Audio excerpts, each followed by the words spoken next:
Praise the Lord. Praise the Lord. Hallelujah. Hallelujah. Hallelujah. Hallelujah. പ്രിയപ്പെട്ട സഹോദരങ്ങളെ, വളരെ വലിയ അനുഗ്രഹത്തിൻ്റെ ഒരു ദൂതാണ്, ഒരു സന്ദേശമാണ് സാബു ബ്രദറിലൂടെ കർത്താവ് നമുക്ക് നൽകിയത്. ഹൃദയപൂർവ്വം നമുക്ക് കർത്താവിന് നന്ദി പറയാം. എല്ലാവരും എഴുന്നേറ്റ് നിന്ന് കൈകൾ ഉയർത്തി, കർത്താവേ, അവിടുന്ന് ഞങ്ങളോട് ഈ കണ്ട സമയത്തെല്ലാം സംസാരിച്ച് നന്ദി പറയുന്നു എന്ന് പറഞ്ഞൊന്ന് ഉറക്കെ സ്തുതിക്കാം. ഹല്ലേലൂയ, ഹല്ലേലൂയ,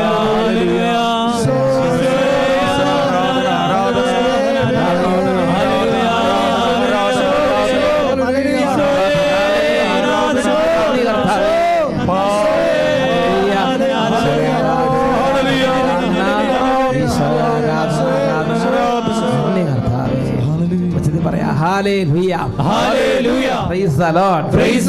എൻ്റെ പ്രിയപ്പെട്ട സഹോദരങ്ങളെ, സാബു ബ്രദർ ഇന്ന് വചനം പ്രഘോഷിച്ചുകൊണ്ടിരുന്നപ്പോൾ ധാരാളം കുടുംബങ്ങളുടെ മേലും വ്യക്തികളുടെ മേലും പരിശുദ്ധാത്മാവിൻ്റെ അഭിഷേകം ഇങ്ങനെ കർത്താവ് സമൃദ്ധമായി വർഷിക്കുകയായിരുന്നു. പരിശുദ്ധാത്മാവ് പല വിധത്തിൽ നമ്മളെ സഹായിക്കും. ഞാൻ ഓർക്കുന്നുണ്ട് ഒരു കുടുംബത്തിൻ്റെ അനുഭവം. അവർ ആ കൊല്ലത്തു നിന്നുള്ളതാണ്. ആ കൊല്ലത്ത് നിന്നുള്ളതെന്ന് വെച്ചാൽ കൺവെൻഷൻ ഗ്രൗണ്ടിലേക്ക് വരുമ്പം തന്നെ കാറ്റഗറിസം നിർത്തണ്ട എന്നുള്ള ഒരു അനൗൺസ്മെൻറ്റ് കേട്ടുകൊണ്ടാണ് ആ ഒരു ചേച്ചി കൺവെൻഷൻ ഗ്രൗണ്ടിലേക്ക് വന്നത്. അപ്പോൾ അദ്ദേഹം കാറ്റഗറിസം നിർത്താൻ വേണ്ടി തീരുമാനിച്ചിരുന്ന ചേച്ചിയായിരുന്നു. എന്നാൽ ആ ചേച്ചി ആ ഒരു വചനം തന്നെ തിരുത്തുന്നതാണെന്ന് മനസ്സിലാക്കി ആ ചേച്ചി ഞാൻ ഈശോയുടെ കാര്യം പഠിപ്പിക്കുന്നത് ആ തിരുത്തൽ സ്വീകരിച്ചു. ആ അനുഗ്രഹം നമുക്കൊന്ന് ശ്രദ്ധിക്കാം. എൻ്റെ പേര് ബിന്ദു. ഞാൻ തെക്കുഭാഗ ഇടവകയിൽ നിന്ന് വരുവാണ്. എൻ്റെ മോന് വേണ്ടി സാക്ഷ്യം പറയാനാണ് ഞാൻ ഇവിടെ വന്നിരിക്കുന്നത്. എൻ്റെ മോൻ 10ാം ക്ലാസ്സിൽ പരീക്ഷ എഴുതുന്ന സമയത്ത് അച്ഛൻ പീരങ്കി മൈതാനത്ത് അഭിഷേകാഗ്നി ഉണ്ടെന്നറിഞ്ഞ് ഞാൻ കൊല്ലം അഭിഷേകത്തിന് കൺവെൻഷന് മുമ്പ് നടക്കുന്ന സമയത്താണ് മോൻ്റെ ഈ ഒരു ദുഃഖമായിട്ട് വന്നത്. അന്നേരം അവൻ എല്ലാ സബ്ജക്റ്റിനും ഒരു മാർക്കില്ലായിരുന്നു, എല്ലാത്തിനും തോറ്റുപോയി. 10ന് താഴെയായിരുന്നു മാർക്ക്. എല്ലാത്തിനും 10ന് താഴെ ഓരോ ഒറ്റ സംഖ്യയാണ് മാർക്ക്. 1, 2, 3, 4 ഇതായിരുന്നു മാർക്ക്. 10ന് താഴെയായിരുന്നു എല്ലാ വിഷയത്തിനും മാർക്ക്. ആ ഒരു വലിയ സങ്കടത്തോടെയാണ് ഇതിനു മുമ്പ് കൊല്ലം ആ കന്റോൺമെന്റ് മൈതാനത്തുള്ള വലിയ ആ ഒരു അഭിഷേകത്തിന് കൺവെൻഷനിൽ ഈ കുടുംബം വന്നത്. ഞാനും എൻ്റെ മോനും കൂടെ വണ്ടി വെച്ചിട്ട് ഇറങ്ങി വരുമ്പോൾ അച്ഛൻ സ്റ്റേജിൽ പ്രസംഗിക്കുകയാണ്. അപ്പം ഞാനൊരു നിയോഗം വെച്ചിട്ടുണ്ടായിരുന്നു. ഞാൻ എൻ്റെ ഇടവകയിൽ കാറ്റഗറിസം പഠിപ്പിക്കാൻ പോകും. അപ്പോൾ എനിക്ക് അതൊരു വലിയ ഭാരമാണ്. അത് കാരണം ഞാൻ പറഞ്ഞു എൻ്റെ മോൻ 10ാം ക്ലാസ്സിൽ നല്ല മാർക്കോടെ ജയിക്കും, അതുവരെ ഞാൻ കാറ്റഗറിസം പഠിപ്പിക്കുകയുള്ളൂ. പക്ഷെ ഞാൻ അവിടെ മൈതാനത്ത് വന്നിറങ്ങുമ്പം അച്ഛൻ പ്രസംഗിക്കുകയാണ്, നിന്നെ കാറ്റഗറിസം ടീച്ചറായിട്ട് നിയമിച്ചത് ആര്? കർത്താവായ ഞാനാണ്. നീ എത്ര നാളത് തുടരണമെന്ന് ഞാനാണ് അത് പറയുന്നതെന്ന്. അപ്പോൾ എൻ്റെ മോൻ എന്നെ കൈ പിടിച്ച് നിർത്തിയിട്ട് പറഞ്ഞു, മമ്മി ഇത് മമ്മിയല്ലേ പറയുന്നത്, ഞങ്ങൾക്ക് 3 പേർക്കും മാത്രം അറിയാവുന്ന ഒരു രഹസ്യമായിരുന്നത്.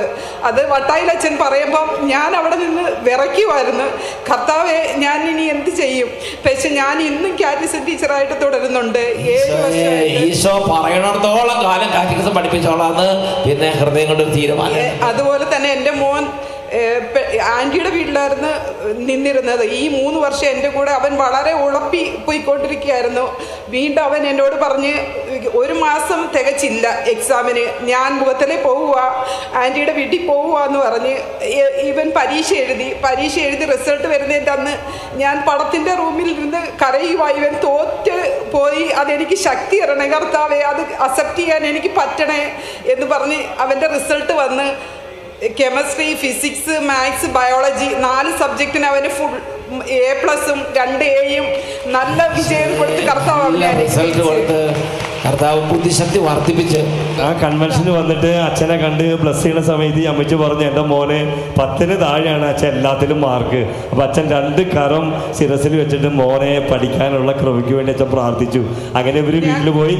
അപ്പോൾ ഈ അമ്മച്ചി പറഞ്ഞ്, എൻ്റെ മോനെ ജയിച്ചാൽ മതി, ഇത്ര % മാർക്കൊന്നും വേണ്ട, ജയിച്ചാൽ ഞാൻ ഇവിടെ വന്ന് സാക്ഷ്യം പറയാൻ എനിക്ക് ദൈവ അനുഗ്രഹം തന്നതിന് കർത്താവിന് ഞാൻ കോടാനുകോടി നന്ദി പറയാണ്. കൺവെൻഷന് വേണ്ടി പ്രാർത്ഥിക്കുന്ന സമയത്ത് മോന് വളരെ മാർക്ക് കുറവായിരുന്നു, മൈക്ക് കൂടെ പറഞ്ഞേ. അല്ലെ, മാർക്ക് ഇല്ല, അവനെ എക്സാം എങ്ങനെ എഴുതിപ്പിക്കുമെന്ന് ഞങ്ങൾക്ക് ആകുലതായിരുന്നു. എന്നെക്കാളി കൂടുതലായിരുന്നു മുഖത്തിലയിൽ എൻ്റെ കുഞ്ഞമ്മയ്ക്ക് അവൻ എഴുതിയ ഭയങ്കര ആൻസൈറ്റി ആയിരുന്നു. ഇത് എൻ്റെ മോനെ ഇനി പരീക്ഷ എഴുതിപ്പിക്കുമോ എന്ന അവസ്ഥയിലാണ് കൺവെൻഷന് വന്നത്. എന്നിട്ട് കൺവെൻഷന് വന്ന് ബ്ലെസ്സിങ് വാങ്ങി പ്രാർത്ഥിച്ചവന് അവന് നല്ല വിജയം, 82% കൂടുതൽ മാർക്കവും അവൻ നന്നായി നല്ല റിസൾട്ടോടെ പാസ്സാകാനും പിന്നെ തുടർന്ന് വിദ്യാഭ്യാസമൊക്കെ നന്നായി പഠിച്ച അവൻ ബിടെക് പഠിക്കുക. യാതൊരു കുഴപ്പമില്ലാതെ പിന്നെ കയറി അങ്ങോട്ട് പോവുകയാണ്. പിന്നെ പഠനത്തിന് പിന്നെ താഴ്ത്തിക്കില്ല. 2 കരങ്ങൾ ഉയർത്തി കൈയടിച്ച് ഉറക്കെ പറഞ്ഞേ ഹല്ലേലൂയ, ഹല്ലേലൂയ, ഹല്ലേലൂയ, ഹല്ലേലൂയ. ആ അമ്മയുടെ കുടുംബം അനുഗ്രഹം പ്രാപിക്കുക ഒറ്റ കാര്യമുള്ളൂ, ദൈവവചനം നൽകിയ ഒരു തിരുത്തൽ ആ അമ്മ സ്വീകരിച്ചു. ആ കുട്ടി അമ്മയോട് പറഞ്ഞു, അമ്മ നമുക്ക് 3 പേർക്ക് മാത്രം അറിയാവുന്ന രഹസ്യം ഇതാ ദൈവവചനം സ്റ്റേജിൽ നിന്ന് ദൈവവചനം പരിശുദ്ധാത്മാവ് വെളിപ്പെടുത്തുന്നു. അപ്പോൾ ആ അമ്മ പറഞ്ഞു, ഞാൻ ഇനി ദൈവം പറയുന്നിടത്തോളം കാലം കാറ്റഗിസം പഠിപ്പിച്ചോളാം. അപ്പോൾ ദൈവരാജ്യ ശുശ്രൂഷ ചെയ്യുന്ന ചിലരൊക്കെ ഉണ്ട്, അവരവർക്ക് തോന്നുമ്പോൾ നിർത്തുന്നു, തോന്നുമ്പോൾ തുടങ്ങുന്നു അല്ലേ. പക്ഷേ ദൈവം അപ്പോൾ ഒരു വെളിപ്പെടുത്തൽ കൊടുക്കുകയാണ്, നിനക്ക് തോന്നുമ്പോൾ തുടങ്ങാനും തോന്നുമ്പോൾ നിർത്താനും ഉള്ളതല്ല നമ്മുടെ കർത്താവിൻ്റെ ശുശ്രൂഷകൾ. അതുകൊണ്ട് ദൈവം പറയുന്നത് വരെ നീ ചെയ്യണം. ദൈവം മതി എന്ന് പറഞ്ഞാൽ നിർത്തിയാൽ മതി. ഒരു തിരുത്തൽ ഈ അമ്മയ്ക്ക് കൊടുത്തപ്പോൾ അമ്മ അത് സ്വീകരിച്ചു. അമ്മ അത്രയും വലിയ അമ്മയാണെങ്കിലും ഒരുപാട് ക്വാളിഫൈഡ് ആയിട്ടുള്ള അമ്മയാണെങ്കിലും അമ്മ ഇത് സ്വീകരിച്ചു. എന്തായി? കുടുംബം മുഴുവനും അനുഗ്രഹമായി. എൻ്റെ ജീവിതത്തിൽ തന്നെ തിരുത്തൽ സ്വീകരിച്ചത് മാത്രമേ എനിക്ക് ഓർമ്മയുള്ളൂ. ഞാൻ അങ്ങോട്ട് തിരുത്തി എൻ്റെ ചെറുപ്പകാലത്ത് എൻ്റെ അപ്പൻ വലിയ ക്വാളിഫൈഡായ PhD എടുത്ത ഡോക്ടറൊന്നുമല്ല, ഒരു സാധാരണ കൃഷിക്കാരൻ. എൻ്റെ അമ്മ ഒരു സാധാരണ കുടുംബിനി, ഒരു വീട്ടമ്മ. ഞങ്ങൾ 7 മക്കൾ, ഞാൻ 6ാമൻ. അപ്പോൾ അതുകൊണ്ട് അതിന് മുകളിലുള്ള എല്ലാവരും പറഞ്ഞെല്ലാം കേൾക്കാനുള്ള ആളാണ് ഞാൻ. Price the Lord, praise the Lord. എല്ലാവരും ചേർന്ന് പറഞ്ഞേ ഹല്ലേലൂയ, ഹല്ലേലൂയ, ഹല്ലേലൂയ, ഹല്ലേലൂയ. അപ്പം ഞാൻ അങ്ങോട്ട് തിരുത്തൽ അധികം കൊടുക്കാറില്ല ചേട്ടന്മാർക്ക്. ചേട്ടന്മാരെല്ലാം തിരുത്തൽ തരുന്നത് സ്വീകരിക്കാനുള്ള ആളാണ് ഞാൻ. അങ്ങനെയാണ് എൻ്റെ കുടുംബത്തിൽ വളർന്നത്. എൻ്റെ പ്രിയപ്പെട്ട സഹോദരങ്ങളെ, എനിക്ക് അതുകൊണ്ട് ഇതുവരെ ഒരു നഷ്ടം വന്നിട്ടില്ല. ചിലപ്പോൾ ഞാൻ പള്ളിയിൽ ചെല്ലുമ്പം ചില ആളുകൾ ദേഷ്യത്തോടെ എന്നെ കിഴുക്കിയിട്ടുണ്ട്. അതായത് ഞാൻ ഓർക്കണ്ട, ആദ്യ കുർബാന സ്വീകരണത്തിന് മറ്റും നിൽക്കുന്ന സമയത്ത് എനിക്ക് അറിയാൻ പാടില്ല, ഞാൻ കൈകൊപ്പി ഇങ്ങനെ നിൽക്കുകയാണ്, എല്ലാവരും നിരനിരയായിട്ട് സ്വീകരിക്കുന്നത്. ഒരാൾ വന്നൊരു കിഴുക്ക് തലക്കിട്ട് ഞാൻ നോക്കിയപ്പോൾ എന്താണെന്ന് നോക്കിയപ്പോൾ പുള്ളിയുടെ മകനെ മറ്റാണ് ഫ്രണ്ടിൽ നിൽക്കണമെന്ന് തോന്നണോ, എന്തോ പ്രശ്നം ഉണ്ടായെന്ന് തോന്നുന്നു. എനിക്ക് മനസ്സിലായിട്ടില്ല എന്താണെന്ന്. ഞാനപ്പോൾ തിരിച്ച് അദ്ദേഹത്തോട് ക്വസ്റ്റ്യൻ ചെയ്യാൻ പോയില്ല, ഞാൻ കംപ്ലയിൻറ്റ് ചെയ്യാൻ പോയില്ല. ഞാൻ നോക്കുമ്പോൾ എന്തെങ്കിലും കുഴപ്പം കാണുമായിരിക്കും, ഞാനത് സാരമില്ല എന്ന് വിചാരിച്ച കർത്താവ് എനിക്ക് മനസ്സിലായിട്ടില്ല. എന്നാലും ശരി, ആ കുട്ടിക്ക് ബുദ്ധിമുട്ട് വരണ്ട, ഞാൻ വേണ്ട ബുദ്ധിമുട്ട് വരുത്തി കാണുമായിരിക്കും എന്ന് വിചാരിച്ച് ആ കുട്ടീനെ തൊടാതെ ഇച്ചിരി പുറകോട്ട് ഇറങ്ങി നിന്നു. Price the Lord, praise the Lord. എൻ്റെ പ്രിയപ്പെട്ട സഹോദരങ്ങളെ, നമ്മുടെ സമൂഹത്തിൽ ജീവിക്കുന്ന സമയത്ത് ഓരോരുത്തരുടെ കാഴ്ചപ്പാടനുസരിച്ച് ചിലപ്പോൾ നമ്മളോട് പറയും, ചിലപ്പോൾ നമ്മളെ തിരുത്തും. പ്രായത്തിൽ മൂത്തവർ പറഞ്ഞത് സ്വീകരിച്ചാൽ അതിന് ഗുണമുണ്ട്. എനിക്ക് മനസ്സിലായ ഒരു ജീവിത രഹസ്യമാണ്. ഇതുപോലെ പല ജീവിത രഹസ്യങ്ങളും ഞാൻ പഠിച്ചിട്ടുണ്ട്. അതിൽ ഒരെണ്ണമാണ് പറയണത്, പ്രായത്തിൽ മൂത്തവർ പറയണത് അത് തെറ്റാണോ ശരിയാണോ. നമുക്കിപ്പോൾ എനിക്ക് വേണമെങ്കിൽ ഒരു കിഴുക്ക് കിട്ടിയ സമയത്ത് നന്നായി വേദനിച്ച് കുട്ടിയാണ്, നാച്ചുറലായിട്ട് തിരിച്ചൊരു ആക്രോശം ഉണ്ടാവും അല്ലേ. തിരിച്ച് നീ എന്നെ ശാസിക്കാൻ നീ അങ്ങനെ വേണമെങ്കിൽ ചോദിക്കാം. പക്ഷേ എന്താ ഇല്ല, പ്രായത്തിൽ മൂത്തവരാണ്, അവർക്ക് തിരുത്താൻ അനുവാദമുണ്ട്. എൻ്റെ കുടുംബത്തിൽപ്പെട്ടതല്ല, എന്ത് ബന്ധുവല്ല, ഞാൻ കണ്ടിട്ട് പോലും ഇല്ലാത്ത ഏതോ ഒരു ചേട്ടൻ, നീ കള്ളു കുടിച്ചിട്ട് വന്നതാണെന്നോലും അറിയാൻ പാടില്ല. എന്തായാലും ശരി, ഞാനത് കള്ളുകുടിയനാണെങ്കിൽ ആരാണ് ശരി, ഒരു വിശ്വാസിയാണ്, പള്ളിയിലാണ്, പ്രായത്തിൽ മൂത്തതാണ്, ഓക്കെ, അദ്ദേഹം തിരുത്തിക്കോട്ടെ, മാമോദിസ മുങ്ങിയതാണ്, തിരുത്തിക്കോട്ടെ. എന്തായി അത്? അങ്ങനെ പല അനുഭവങ്ങളും എനിക്കുണ്ട്. എൻ്റെ പ്രിയപ്പെട്ട സഹോദരങ്ങൾ, അതെല്ലാം ഞാൻ സ്വീകരിച്ചു. വൈദിക പരിശീലന കാലഘട്ടത്തിൽ തന്നെ പല അനുഭവങ്ങളുണ്ട്. ചിലപ്പോൾ മനഃപൂർവ്വം നമ്മളെ കെണിയിൽ വീഴ്ത്തുന്ന പോലെ വെച്ചിട്ട് നമ്മളെ വെറുതെ കുറ്റക്കാരനാക്കി തീർക്കുന്നത് പോലെയുള്ള ചില കാര്യം. പക്ഷേ എന്തു തന്നെയാണെങ്കിലും ശരി, നമ്മളായിട്ട് അത് ഒരു പ്രായത്തിൽ മൂത്തവരാണോ, അല്ലെങ്കിൽ ഒരു ദൈവത്തിൻ്റെ കൃപയുള്ള അല്ലെങ്കിൽ വിശ്വാസികളുടെ സമൂഹത്തിൽ നിന്നാണോ, അത് കർത്താവ് അംഗീകരിച്ച മേലധികാരികളിൽ നിന്നാണോ, അതങ്ങോട്ട് സ്വീകരിച്ചു. എന്തായി? ദൈവമായി നിങ്ങളുടെ ശുശ്രൂഷകളിലെല്ലാം കാണിക്കും. ഞാൻ പറഞ്ഞിട്ട് കൊല്ലത്ത് ചെന്നപ്പോൾ ഒരു അമ്മ ഒരു കാര്യം പറഞ്ഞു. വെറുതെ ആ അമ്മ കൈയെടുത്ത് ഇങ്ങോട്ട് വെക്കുക, ഈ കൈയെടുത്ത് അങ്ങോട്ട് വെക്കുക, എന്തോ ചെയ്തോളൂ, ഒരു മിന്നൽ ശരീരത്തിലേക്ക് ഇങ്ങോട്ട് പ്രവഹിച്ച് ഒടിഞ്ഞ കൈ നേരെയായെന്ന് പറയും. ഒടിഞ്ഞ കൈയല്ല, ഇങ്ങനെ അനക്കാൻ പറ്റാത്ത കൈ പെട്ടെന്ന് തൽക്ഷണം സൗഖ്യം പ്രാപിച്ചെന്ന് സാക്ഷ്യപ്പെടുത്തുന്നത് എൻ്റെ ശ്രദ്ധയിൽപ്പെട്ടു. അത് ഞാൻ വിചാരിക്കുന്നത് എനിക്ക് പ്രത്യേകിച്ച് മറ്റുള്ളവരെക്കാൾ എന്തെങ്കിലും മേന്മയുണ്ടെന്ന് ഞാൻ കരുതുന്നില്ല. കർത്താവ് അവിടെ പ്രവർത്തിച്ചു. അതൊന്ന് ശ്രദ്ധിച്ചു നോക്കാം. യേശുവേ നന്ദി, യേശുവേ സ്തുതി. എൻ്റെ പേര് മേരി, എൻ്റെ സ്ഥലം മുക്കാട്. 2015 എൻ്റെ ഓഗസ്റ്റ് 3-ാം തീയതി എൻ്റെ മറിഞ്ഞു വീണ് എൻ്റെ കൈ ഒടിഞ്ഞ് കൈകളെല്ലാം ഒടിഞ്ഞ് നുറങ്ങി, പ്ലാസ്റ്റർ ഇട്ട് 6 ആഴ്ച കഴിഞ്ഞ് പ്ലാസ്റ്റർ എടുത്തപ്പോൾ 6 ആഴ്ചയോളം പ്ലാസ്റ്റർ ഇട്ടവരിരുന്നു.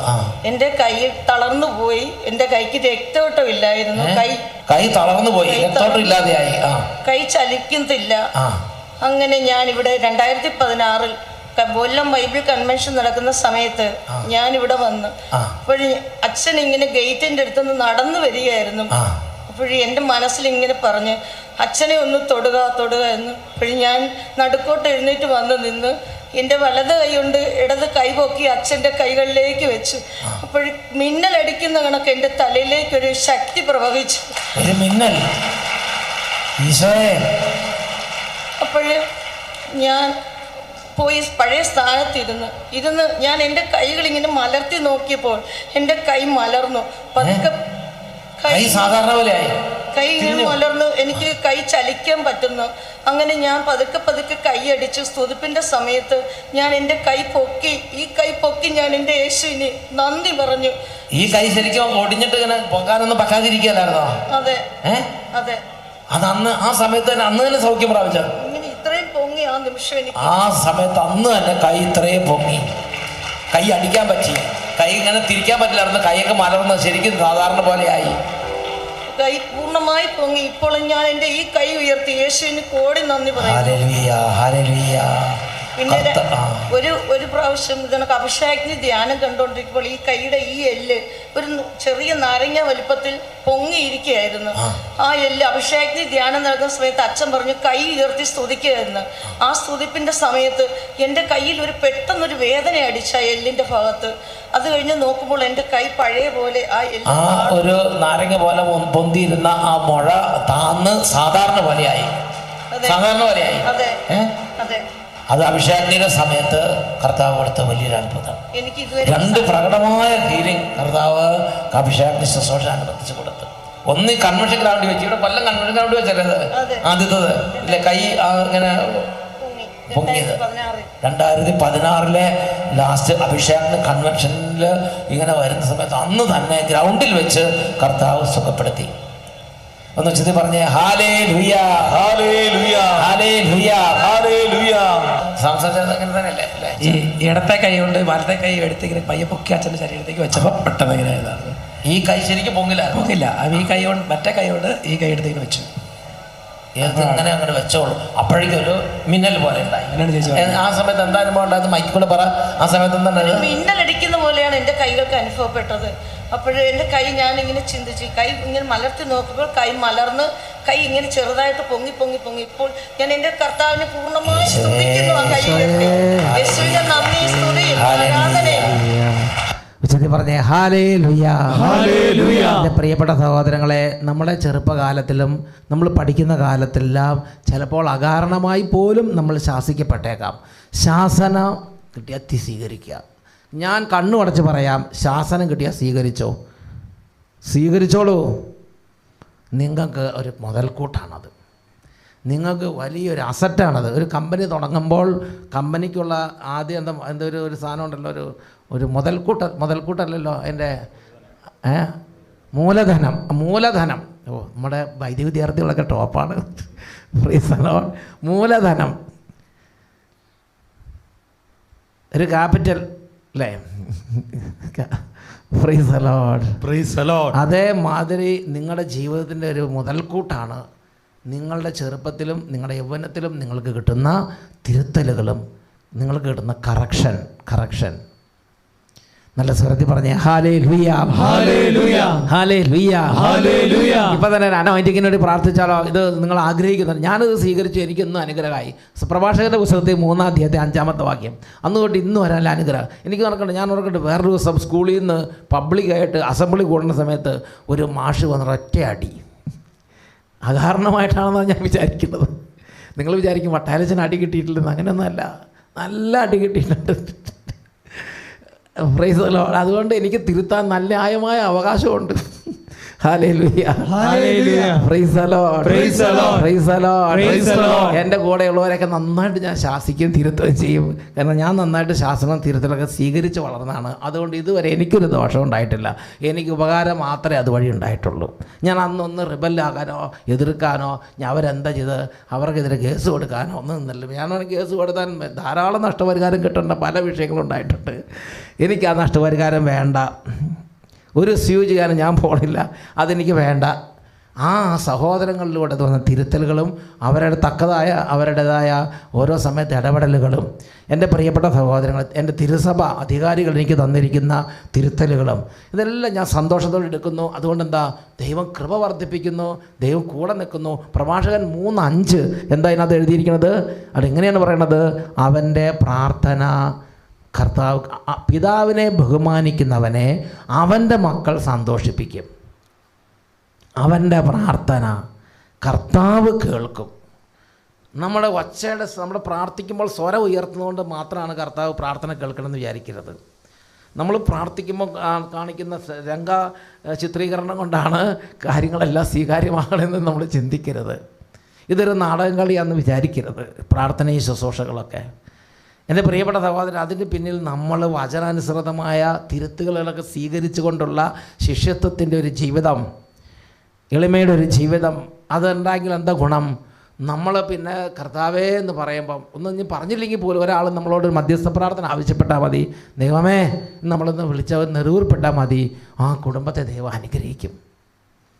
ദൈവം അനുഗ്രഹിക്കും. എൻ്റെ ആയിരക്കണക്കിന് അനുഭവം ഉണ്ട്. എന്ത്, ഒരു വ്യക്തി ഒരു സങ്കടം ഒരു കുടുംബം കണ്ട് ദൈവമേ എന്ന് നെടുവേർപ്പെട്ടാൽ മതി, അപ്പം തന്നെ ദൈവം അത് പ്രാർത്ഥനയായിട്ട് സ്വീകരിക്കും. അപ്പം അതുകൊണ്ട് ഇറ്റ് ഈസ് ഗ്രേറ്റ്. ഒരാൾ കറക്ഷൻ തരുമ്പോൾ സ്വീകരിക്കാൻ പറ്റുന്നു എന്നുണ്ടെങ്കിൽ ഇറ്റ് ഈസ് ഗ്രേറ്റ്. എല്ലാവരും ഒന്ന് എഴുന്നേറ്റ് നിന്നേ. എല്ലാ കുട്ടികളുടെ മേലൊരു അനോയിൻറ്റിങ് ഈ വെക്കേഷൻ നിറയട്ടെ.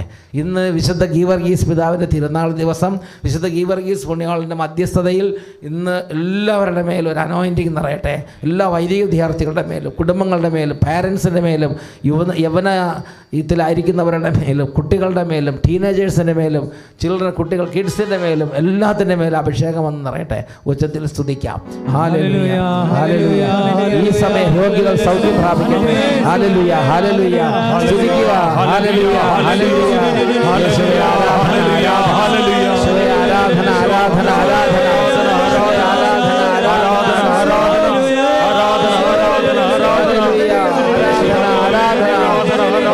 പിതാവേ, പിതാവേ, അപ്പാ ഇടപെടണമേ.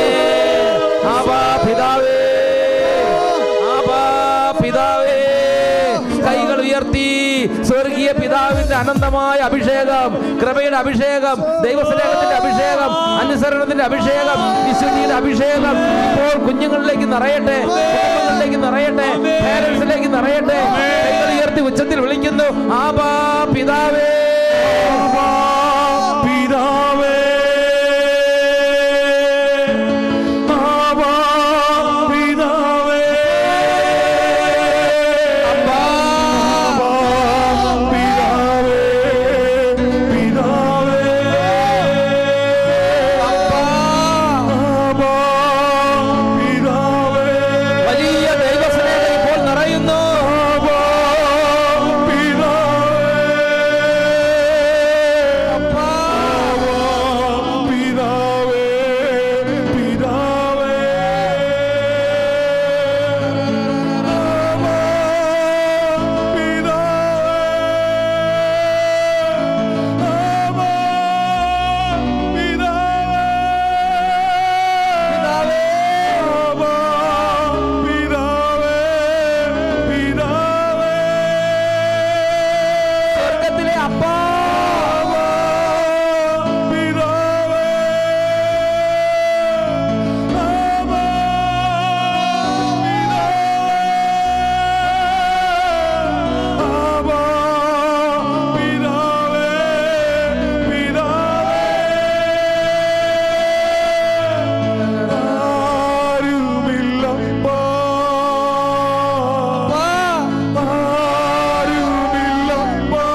പ്രാപിക്കട്ടെ. സൗഖ്യം പ്രാപിക്കട്ടെ. തകർന്ന ആത്മാക്കൾ ഇപ്പോൾ ജീവൻ പ്രാപിക്കട്ടെ.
അനുസരണക്കേടിൻ്റെ സംഭവങ്ങളിലൂടെയും അനുസരണക്കേട് വരുത്തിയും അനുസരണയില്ലാതെ നടന്നും ശരീരത്തിലും മനസ്സിലും പ്രവേശിച്ച എല്ലാ ദുഷ്ടാരൂപികളെയും യേശുവിൻ്റെ പരിശുദ്ധ രക്തത്താൽ ഇപ്പോൾ ബന്ധിച്ച് ബഹിഷ്കരിക്കുന്നു.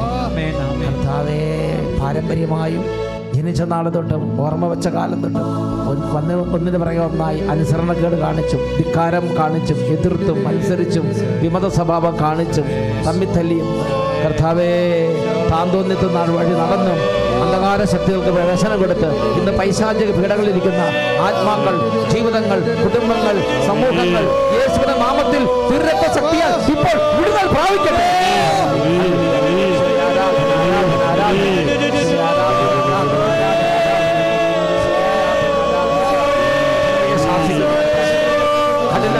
ശാസിക്കുന്നു മാത്സര്യത്തിന്റെ അരിമയെ ശാസിക്കുന്നു. ഹല്ലേലൂയ, ഹല്ലേലൂയ, ഹല്ലേലൂയ.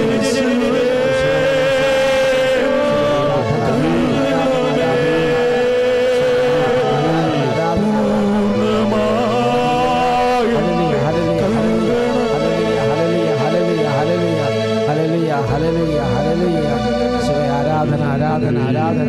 യേശുവേ ആരാധന, ആരാധന. യേശുവേ ആരാധന, ആരാധന, ആരാധന. ഈശോയുടെ നാമത്തിൽ അനുഗ്രഹിക്കുന്നു, ഇപ്പോഴും എപ്പോഴും എന്നേക്കും. ആമേൻ. ഈശോ മിശിഹായിക്ക് സ്തുതിയായിരിക്കട്ടെ. അടുത്തുള്ളവർക്കെല്ലാം സ്തുതി കൊടുത്ത് സന്തോഷമായിരിക്കും. ഒരുപാട് കാലങ്ങളായുള്ള പല ദുഷ്ടാത്മാക്കളും ഇന്ന് വിട്ടുപോകുന്നതായി വെളിപ്പെടുന്നുണ്ട്. ഉറക്കെ പറഞ്ഞേ hallelujah, hallelujah. Power, power, power. Praise the Lord, praise the Lord. ഇരിക്കാം. നിങ്ങൾ ഇരിക്കുമ്പോൾ, നിങ്ങൾ വചനം കേട്ടുകൊണ്ടിരിക്കുമ്പോൾ നിങ്ങളുടെ മൊബൈൽ ഫോണിൽ നിന്ന് ഈ ശുശ്രൂഷ ശരിയായ വിധത്തിൽ കേൾക്കുന്നില്ലെങ്കിൽ നിങ്ങൾ പറയണം. അച്ഛൻ സംസാരിക്കുമ്പോൾ കേൾക്കുന്നില്ല എന്ന് കഴിഞ്ഞ ആഴ്ച ചിലരൊക്കെ പറഞ്ഞായിരുന്നു. അതുകൊണ്ട് അച്ഛൻ്റെ സ്വരം ചില കുറഞ്ഞ് വരിക എന്നാണ് തോന്നണേ. അപ്പോൾ എന്നാലും ശരി, നിങ്ങൾ കേൾക്കുന്നില്ലെങ്കിൽ അപ്പം തന്നെ ഇങ്ങോട്ട് വിളിച്ച് പറയണം. നമ്മുടെ സാബു ബ്രദറിനെ വിളിച്ചാൽ മതി, അല്ലെങ്കിൽ ഇവിടെ ബന്ധപ്പെട്ടവരെ വിളിച്ച് അല്ലെങ്കിൽ കമൻ്റ് എഴുതിയോ മെസ്സേജ് ഇട്ടൊക്കെ അറിയിക്കണം. ശുശ്രൂഷ നല്ല വിധത്തിൽ പോകുന്നതാണ് ദൈവത്തിൻ്റെ ഇഷ്ടം.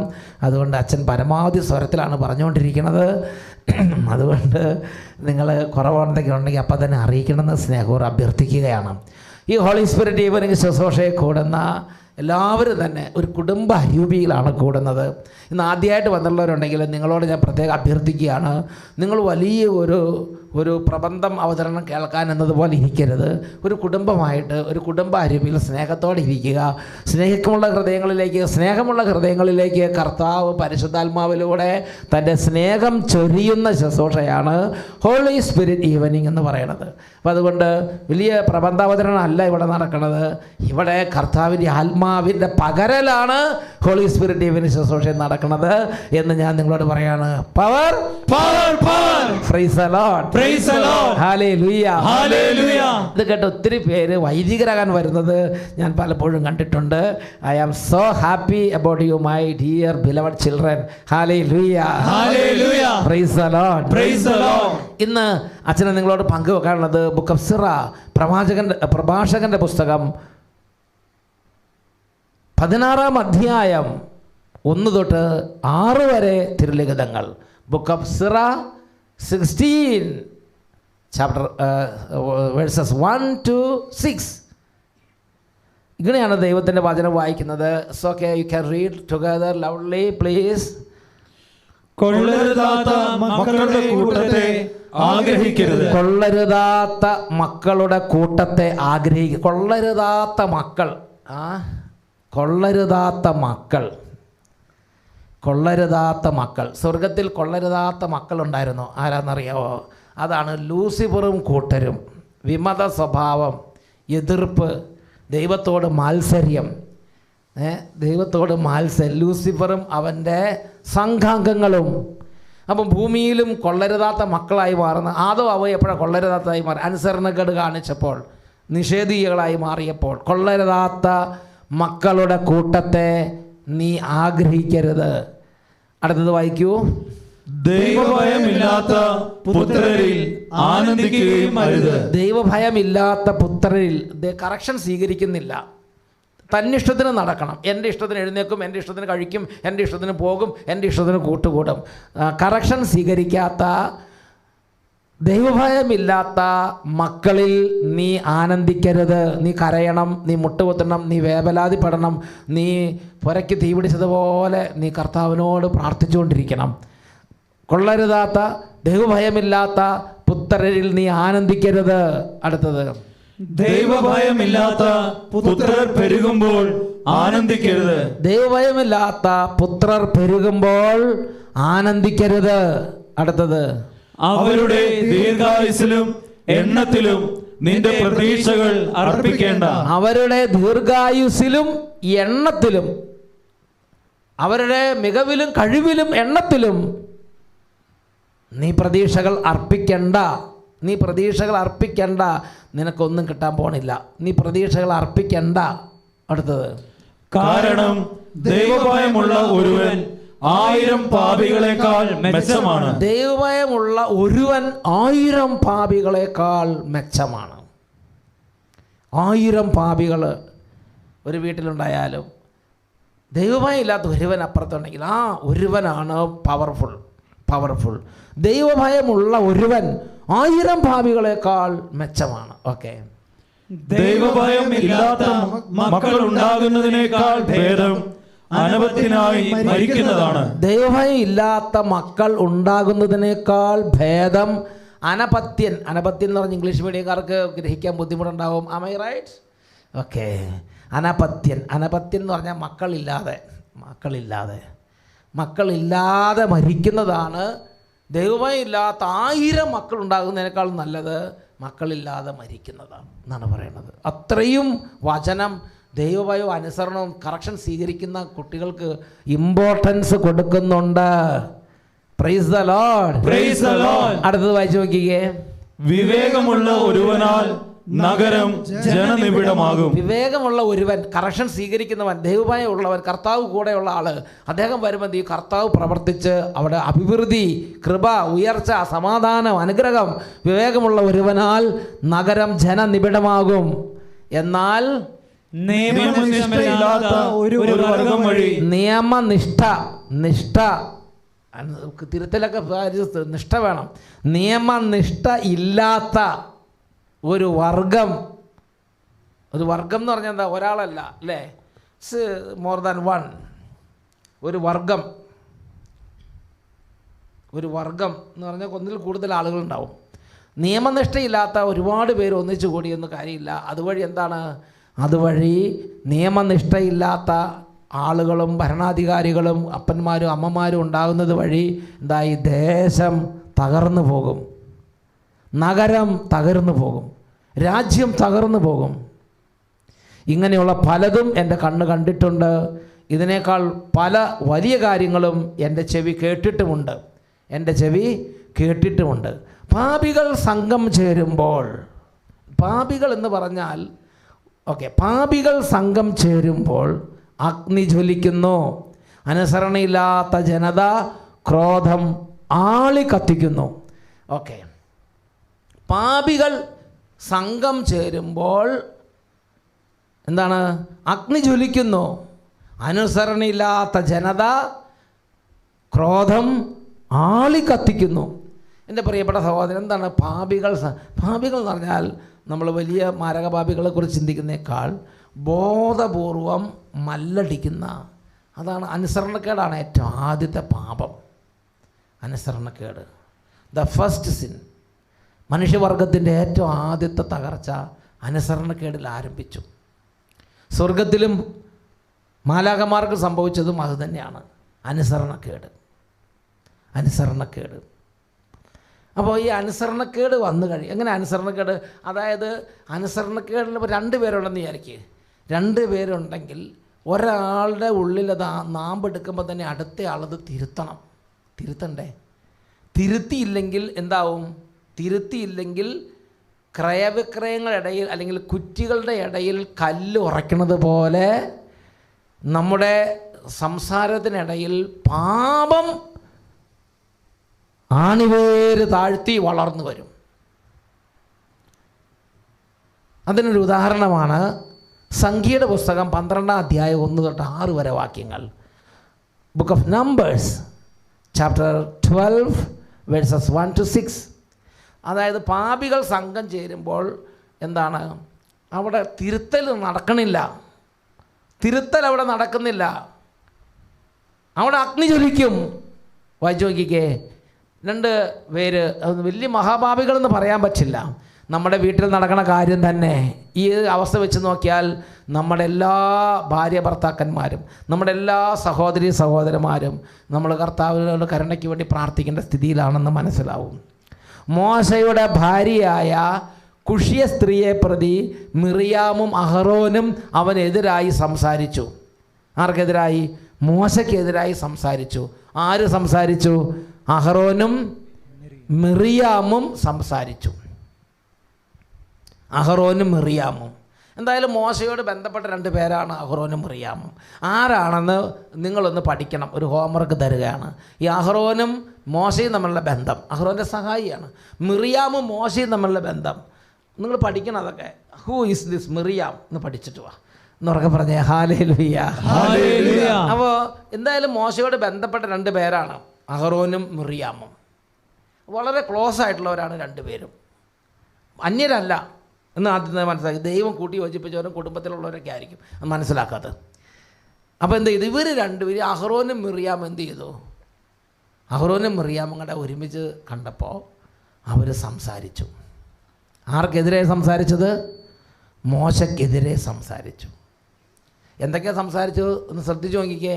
കർത്താവ് മോശ വഴി മാത്രമാണോ സംസാരിച്ചിട്ടുള്ളത്? ഞങ്ങളിലൂടെയും സംസാരിച്ചിട്ടില്ലേ? അല്ലെങ്കിൽ 2 പേരിൽ ഒരാളായിരിക്കും ചോദിക്കുന്നത്. ഒന്നുകിൽ മിറിയാം ചോദിച്ചിട്ടുണ്ടാവും, അല്ലെങ്കിൽ അഹ്റോൻ ചോദിച്ചിട്ടുണ്ടാവും. അപ്പോൾ ഒരാൾ ചോദിക്കുമ്പോൾ മറ്റേ ആൾക്ക് തിരുത്തിക്കൂടെ? നമ്മളങ്ങനെ സംസാരിക്കരുത്, നമ്മളങ്ങനെ ചെയ്യാൻ പാടില്ല, നമ്മളൊരു ടീമാണ്. മോശയും അഹ്റോനും മിറിയാമല്ല ഒരു ടീമാണല്ലോ. നമ്മളങ്ങനെ സംസാരിക്കരുത്, നമ്മളങ്ങനെ ചിന്തിക്കാൻ പാടില്ല. നമുക്ക് ദൈവം തന്ന നേതൃത്വമാണ് മോശ. ഷട്ടപ്പ്, ഇനി മേലൊരു കാര്യം നമുക്ക് സംസാരിക്കണം, നമുക്കിവിടെ വെച്ച് നിർത്താം എന്ന് ഒരാൾക്ക് പറഞ്ഞുകൂടെ? പറയില്ല, രസിച്ചിരിക്കും, അല്ലെങ്കിൽ മൗനം പാലിച്ചിരിക്കും, സംസാരിക്കില്ലായിരിക്കും ചിലർ. എന്നോട് ഒരു സഹോദര വൈദികൻ പറഞ്ഞത് ഇങ്ങനെയാണ്. ആ സഹോദര വൈദികൻ പറയുകയാണ്, ഇങ്ങനെ ധാരാളം കുറ്റങ്ങളെല്ലാം പറയണം ഞാൻ കേൾക്കുന്നുണ്ട്, ഞാൻ സംസാരിക്കാനൊന്നും കൂടുകയൊന്നുമില്ല, ഞാൻ മിണ്ടാതിരിക്കും. അപ്പം എന്തായി? അത് അവർക്ക് വളമായി. അപ്പോൾ തന്നെ സംസാരിക്കണം. അതാണ് തിരുത്തൽ എന്ന് പറയുന്നത്. തിരുത്താനുള്ള ഒരു നിയോഗം നമുക്കുണ്ട്, ഇല്ലെങ്കിൽ നമ്മുടെ കൃപ പോയി. തിരുത്തൽ സ്വീകരിച്ച അനുഗ്രഹമുണ്ട്, തിരുത്തിയാലും അനുഗ്രഹമുണ്ട്. രണ്ടിനും അനുഗ്രഹമാണ്. തിരുത്തൽ സ്വീകരിച്ച അനുഗ്രഹത്തെക്കുറിച്ചാണ് ഈ പ്രസംഗത്തിന് ആദ്യ പകുതി പറഞ്ഞത്. പലരും അത് മനസ്സിലാക്കിയില്ല. പ്രസംഗം പകുതി കഴിഞ്ഞായിരുന്നു. എന്നൊക്കെ പറഞ്ഞ് ഹല്ലേലൂയ. ഇനി ഇപ്പം നമ്മൾ തിരുത്തിയാലുള്ള അനുഗ്രഹത്തെക്കുറിച്ചാണ് ചിന്തിക്കുന്നത്. സൗബ്രതൻ്റെ ക്ലാസ്സിൻ്റെ കണ്ടിന്യൂഷൻ തന്നെയാണ്.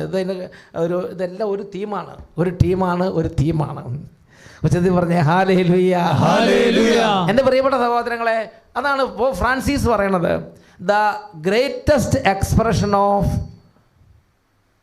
Fraternal love is correction. The greatest expression of fraternal love is correction. നിങ്ങൾക്ക് പരസ്പര സ്നേഹം ഉണ്ടെങ്കിൽ ആ പരസ്പര സ്നേഹം അത് ഏറ്റവും നല്ല മാക്സിമം നിങ്ങൾ വെളിപ്പെടുത്താൻ ആഗ്രഹിക്കുന്നുണ്ടെങ്കിൽ അത് കറക്ഷൻ കൊടുത്തുകൊണ്ടാണ് കാണിക്കേണ്ടത്. നിങ്ങളുടെ കൂട്ടത്തിൽ ഒരാൾ തെറ്റ് ചെയ്യുമ്പോൾ, നിങ്ങളുടെ കൂട്ടത്തിൽ ഒരാൾ ഇങ്ങനെ ദൂഷണം പറയുമ്പോൾ, നിങ്ങളുടെ കൂട്ടത്തിൽ ഒരാൾ നെഗറ്റീവ് പറയുമ്പോൾ അത് മിണ്ടാതിരുന്ന് എന്നിട്ട് എന്ന് പറഞ്ഞ് കേട്ടാൽ അത് നിങ്ങൾക്ക് ആ വ്യക്തിയോടുള്ള സ്നേഹമോ ആ വ്യക്തിയെ ആശ്വസിപ്പിക്കുകയോ അല്ല ചെയ്യുന്നത്. ആ വ്യക്തിയുടെ മേൽ ദൈവക്രോധം നിങ്ങൾ കൊണ്ടുവരികയാണ് ചെയ്യുന്നത്. ആ വ്യക്തിയോട് സ്നേഹമല്ല, ആ വ്യക്തിക്ക് വലിയ ദ്രോഹമാണ് നിങ്ങൾ ചെയ്യുന്നത്. സ്നേഹം ഉണ്ടെങ്കിൽ അപ്പം തന്നെ തിരുത്തണം. അപ്പോൾ എൻ്റെ ചെറുപ്പത്തിൽ ആ കാരണം ആ മുതിർന്നവരൊക്കെ നമുക്ക് മനസ്സിലായില്ലെന്നുള്ളത് വേറെ കാര്യം. പക്ഷേ അവർ ചെയ്തതൊക്കെ അവർക്ക് കിട്ടിയ ബോധ്യം അനുസരിച്ച് അവർ തിരുത്തിക്കൊണ്ടിരുന്നു. മനസ്സിലായാലും തിരുത്തൽ സ്വീകരിച്ച് അതിൻ്റെ ഗുണം നമുക്കുണ്ടാവും, ഉറപ്പാണ്. അത് ഗ്യാരണ്ടി. ഗുണം ഉറപ്പായിട്ട് നമുക്കൊരു മുതൽക്കൂട്ടാണ്. അത് എടുത്ത് കൈപ്പിടിച്ചോ, ഉപകാരപ്പെടും.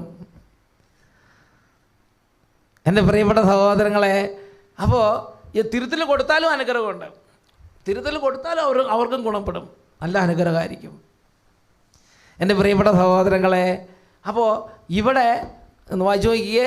ഇവിടെ ഇവർ രണ്ടുപേരും സംസാരിച്ചു. പക്ഷേ രണ്ടുപേരിൽ ആരെങ്കിലും ഒരാൾ സംസാരിച്ചാൽ മറ്റേ ആൾക്ക് ഒന്ന് മിണ്ടിക്കൂടെ, സ്റ്റോപ്പ്, ഇത് വേണ്ട, ഇത് നമുക്ക് സംസാരിക്കണ്ട, നമ്മുടെ മോശമല്ലേ എന്ന് പറഞ്ഞ് ഞങ്ങൾ സംസാരിച്ചുകൂടെ? ഇത് ദൈവം തന്ന നേതാവല്ലേ, നമ്മൾ അതിനെതിരെ സംസാരിക്കാൻ പാടില്ല, ദൈവം നോക്കട്ടെ, ദൈവത്തിന് വരമേൽപ്പിക്കും, നിങ്ങൾക്ക് ദൈവത്തോട് പ്രാർത്ഥിക്കാം എന്ന് പറഞ്ഞുകൂടെ? ഒന്നുമില്ല. അവർ ഇങ്ങനെ എണ്ണ ഒഴിച്ചു കൊടുക്കണമല്ലോ, എരുതിയിൽ എണ്ണ ഒഴിക്കണ മാതിരി അടുത്തയാൾ. അത് ശരിയാണ്. അല്ലെങ്കിൽ ഈ അടുത്ത കാലത്തായിട്ട് എന്തോ ഒരു വ്യത്യാസമുണ്ട് കേട്ടോ. എന്താ കർത്താവ് മോശ വഴി മാത്രമാണോ നമ്മളെ ദൈവം തന്നെയല്ലേ തിരഞ്ഞെടുത്തിരിക്കുന്നത്? ഞങ്ങളിലൂടെയും സംസാരിച്ചിട്ടില്ലേ? പണ്ടത്തെ പോലെ ഇപ്പം നടക്കുമോ? നമുക്കൊരു പേഴ്സണാലിറ്റിയൊക്കെ ഇല്ലേ? ഇങ്ങനെ അങ്ങോട്ട് എരുതിയിൽ എണ്ണ ഒഴിക്കണ പോലെ സംസാരം ആരംഭിച്ചു. മക്കൾ അപ്പനെതിരെയും അല്ലെങ്കിൽ അപ്പനും മക്കളും കൂടെ കൂടിയിട്ട് ബന്ധുക്കൾക്കെതിരെയൊക്കെ ഇങ്ങനെ വീട്ടിൽ ഇരുന്ന് സംസാരിക്കുക. അങ്ങനെ സംസാരിച്ചു. ഞങ്ങളിലൂടെയും സംസാരിച്ചിട്ടില്ലേ എന്ന് അവർ ചോദിച്ചു. കർത്താവ് അത് കേട്ടു. മോശ ഭൂമുഖത്തുള്ള എല്ലാ മനുഷ്യരിലും വെച്ച് സൗമ്യനായിരുന്നു. മോശ ഒന്നും ചോദിക്കാൻ പോയില്ല. മോശ ഇതൊക്കെ അറിയുന്നുണ്ടാവും ആരിലൂടെങ്കിലൊക്കെ. കർത്താവ് ഉടനെ മോശയോടും അഹ്റോനോടും മിറിയാമിനോട് പറഞ്ഞു, നിങ്ങൾ മൂവരും പുറത്ത് സമാഗമ കൂടാരത്തിലേക്ക് വരുവിൻ. അവർ വെളിയിൽ വന്നു. കർത്താവ് മേഘസ്തംഭത്തിൽ ഇറങ്ങി വന്നു. സമാഗമ കൂടാരത്തിൻ്റെ വാതിൽക്കൽ നിന്നിട്ട് അഹ്റോനെയും മിറിയാമിനെയും വിളിച്ചു. അവർ മുന്നോട്ട് ചെന്നു. അവിടെ നിന്ന് അരുളി ചെയ്തു, എൻ്റെ വചനം ശ്രവിക്കുക. നിങ്ങളുടെ ഇടയിൽ ഒരു പ്രവാചകനുണ്ടെങ്കിൽ കർത്താവായ ഞാൻ ദർശനത്തിൽ എന്നെ തന്നെ വെളിപ്പെടുത്തി കൊടുക്കും. സ്വപ്നത്തിൽ അവനോട് സംസാരിക്കുകയും ചെയ്യും. ഇനി 6 തൊട്ട് 12 വരെ വാക്യങ്ങൾ, തുടർന്നുള്ള ഒരു 6 വാക്യങ്ങളും കൂടെ കൂടി സംഖ്യയുടെ പുസ്തകം 12-ാം അധ്യായത്തിൽ ബാക്കിയുള്ള ഒരു 6 വാക്യങ്ങൾ ശ്രദ്ധിക്കാം. അപ്പം എന്ത് ചെയ്തു? അവർ മുന്നോട്ട് ചെന്നു. അവിടുന്ന് അരുളി ചെയ്തു, എൻ്റെ സ്വപ്നത്തിൽ അവനോട് സംസാരിക്കുകയും ചെയ്യും. ബാക്കിയുള്ളത് എൻ്റെ ദാസനായ മോശയുടെ കാര്യത്തിൽ അങ്ങനെയല്ല. അവനെ എൻ്റെ ഭവനത്തിൻ്റെ മുഴുവൻ ചുമതലയും ഏൽപ്പിച്ചിരിക്കുന്നു. അവ്യക്തമായിട്ടല്ല, സ്പഷ്ടമായി മുഖാഭിമുഖം അവനുമായി ഞാൻ സംസാരിക്കുന്നു. അവൻ കർത്താവിൻ്റെ രൂപം കാണുകയും ചെയ്യുന്നു. അങ്ങനെ ഇരിക്കെ എൻ്റെ ദാസനായ മോശയ്ക്കെതിരെ സംസാരിക്കാൻ നിങ്ങൾ ഭയപ്പെടാതിരുന്നതെന്ത്? കർത്താവിൻ്റെ കോപം അവർക്കെതിരെ ജ്വലിച്ചു. അവിടുന്ന് അവരെ വിട്ടുപോയി. നോക്കിയേ, ഒരാൾ തിരുത്തിയിരുന്നെങ്കിൽ ദുരന്തം വരുമോ? കർത്താവിൻ്റെ കോപം അവർക്കെതിരെ ജ്വലിച്ചു. അവിടുന്ന് അവരെ വിട്ടുപോയി. കൂടാരത്തിൻ്റെ മുകളിൽ നിന്ന് മേഘം നീങ്ങിയപ്പോൾ മിറിയാം കുഷ്ഠം പിടിച്ച് മഞ്ഞ് പോലെ വെളുത്തു. അഹരോൻ തിരിഞ്ഞു നോക്കിയപ്പോൾ അവൾ കുഷ്ഠരോഗിണിയായി തീർന്നത് കണ്ടു. അഹരോൻ മോശയോട് പറഞ്ഞു, പ്രഭോ, ഞങ്ങൾ ബുദ്ധിഹീനമായിട്ടാണ് പ്രവർത്തിച്ചത്. നോക്കി എൻ്റെ സഹോദരങ്ങൾ, ഓരോ നിർത്തിക്കേ, നോക്കി ശ്രദ്ധിച്ചു നോക്കി. അതായത് മിറിയാം കുഷ്ഠം പിടിച്ച് മഞ്ഞ് പോലെ വെളുത്തു. അഹരോൻ തിരിഞ്ഞു നോക്കിയപ്പോൾ അവൾ കുഷ്ഠരോഗിണിയായി. കർത്താവിൻ്റെ മഹത്വം അങ്ങോട്ട് വിട്ടുപോയി കഴിയുമ്പോൾ വരുന്ന ദുരന്തങ്ങൾക്ക് കണക്കില്ല. ഏത് വിധത്തിലും രൂപപ്പെട്ട് വരാം. ഇപ്പം നമ്മളിങ്ങനെ അങ്ങനെ നല്ല നല്ല സുമുഖനും സുന്ദരനും ശ്യാമളനും കോമളനും ഒക്കെ ആയിട്ട് ഇരിക്കുന്നത് രഹസ്യം നമ്മുടെ പേസ്റ്റിനൊക്കെ ശക്തിയാണെന്ന് വിചാരിക്കണ്ട. കുപ്പിക്കണക്കിന് പേസ്റ്റ് വാങ്ങിയിട്ട് രാവിലെയും വൈകുന്നേരം അടിച്ചു വിടണമെന്നാണ് നമ്മുടെ ശരീരമൊക്കെ ഇരിക്കണമെന്ന് വിചാരിക്കരുത്. അല്ലെങ്കിൽ ബൂസ്റ്റിൻ്റെ ശക്തി ഉണ്ടാകുന്ന വിചാരിക്കട്ടെ കണ്ണു മുഖം ഇങ്ങനെ തിളങ്ങിയിരിക്കുന്നത്. ഈ കർത്താവിൻ്റെ സാന്നിധ്യം അങ്ങോട്ട് നീങ്ങിപ്പോയി കഴിഞ്ഞാൽ ഏത് വിധത്തിലും ഇത് നമ്മളെ വികൃതരാക്കി മാറ്റാം. ഏത് വിധത്തിൽ നമ്മൾ വികൃതരാക്കി മാറ്റാം. എൻ്റെ പ്രിയപ്പെട്ട സഹോദരൻ, അപ്പോൾ അവരൊന്ന് തിരുത്തിയിരുന്നെങ്കിൽ ഈ ദുരന്തം വരുമായിരുന്നോ? ഒരാൾ അടുത്തയാളൊന്ന് കറക്റ്റ് ചെയ്താൽ പോരായിരുന്നോ? The greatest expression of love is fraternal correction. പിന്നെ ഇവർക്ക് വന്ന ദുരന്തം ജനവും കൂടെ സഹിക്കേണ്ടി വന്നു. പിന്നെ ഇവർ നേരെയായിട്ട് വേണം ജനത്തിന് മുന്നോട്ട് നീങ്ങാൻ. മരുഭൂമിയിൽ അതുവരെ ജനം അവിടെ കടന്നു. ജനം സഹിക്കുക തന്നെ.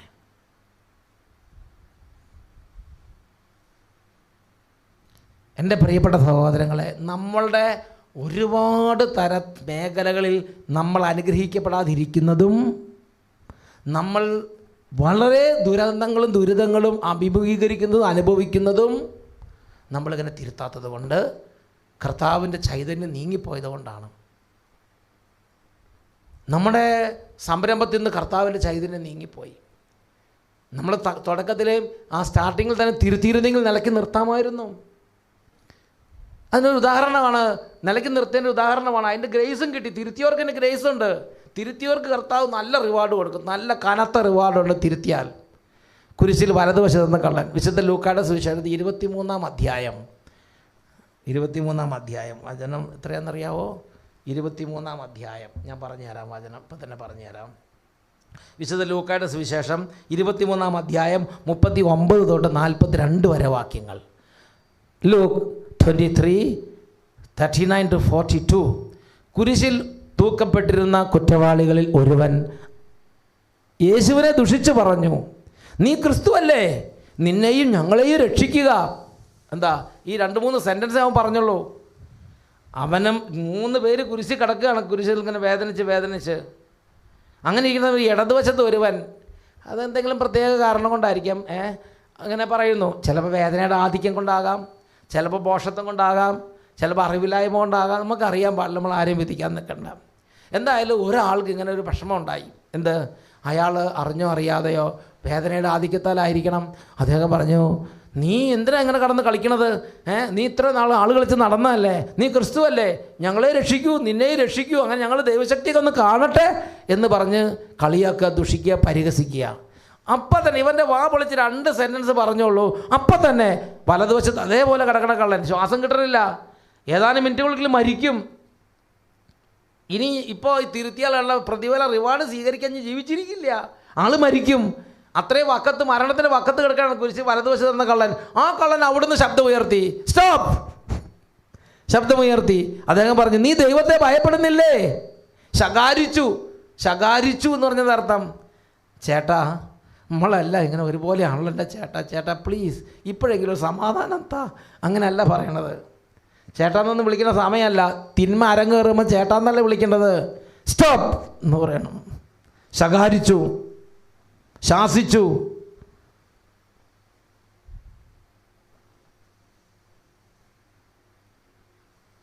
താക്കീത് ചെയ്തു, അവനെ ശകാരിച്ചു. നീ ദൈവത്തെ ഭയപ്പെടുന്നില്ലേ? നീയും അതേ ശിക്ഷാവിധി തന്നെയാണല്ലോ. നമ്മുടെ ശിക്ഷാവിധി ന്യായമാണ് എൻ്റെ സഹോദര. നമ്മുടെ പ്രവൃത്തികൾക്ക് തക്ക പ്രതിഫലം നമുക്ക് ലഭിച്ചു കഴിഞ്ഞിരിക്കുന്നു. ഇവനാകട്ടെ ഒരു തെറ്റും ചെയ്തിട്ടില്ല. അവൻ തുടർന്നു, യേശുവേ, നിന്റെ രാജ്യത്ത് പ്രവേശിക്കുമ്പോൾ നീ എന്നെയും ഓർക്കണമേ. ഉടനെ എന്താണ്, ആ തെറ്റ് തിരുത്തിയ ആൾക്ക് കിട്ടി. അപ്പം അതിനുശേഷം മറ്റേ ഇടതുവശത്ത് ഖമ എന്നൊരു അക്ഷരം വേണ്ടിയിട്ടില്ല. പിന്നെ ആ തിന്മ അവിടെ സ്റ്റോപ്പായി. അല്ലെങ്കിൽ എന്തെല്ലാം സാധനങ്ങൾ വായിക്കൂടെ വന്നേനെ. കാരണം വേദനയുടെ മൂർധന്യത്തിൽ കിടക്കുകയാണ്. എന്തൊക്കെയാണ് പറഞ്ഞു കൂട്ടാൻ പോണെന്ന് ഒരു ലെവലും ഇല്ല.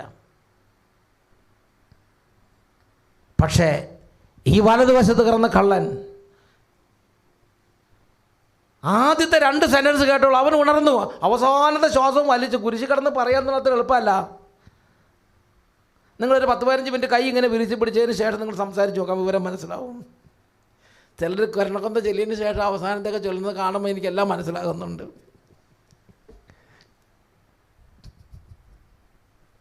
എൻ്റെ പ്രിയപ്പെട്ട സഹോദരങ്ങളെ, അപ്പോൾ അങ്ങനെ വേദനയിൽ തൂങ്ങി കിടക്കുകയാണ് വലത്. എന്നാലും ശരി, അദ്ദേഹം ആ സമയം തിരുത്താൻ ഉപയോഗിക്കുകയാണ്.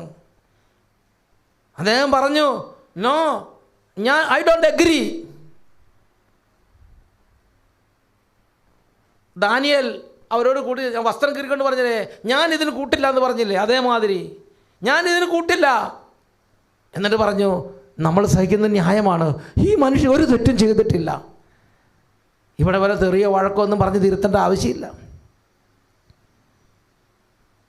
2 വാക്ക് സംസാരിക്കണം, ഡിസഗ്രി ചെയ്യണം. അപ്പം തന്നെ ഈശോ ഒരു വലിയ ഗിഫ്റ്റ് കൊടുത്തു, നീ ഇന്ന് എന്നോടുകൂടെ പറുദീസയിൽ.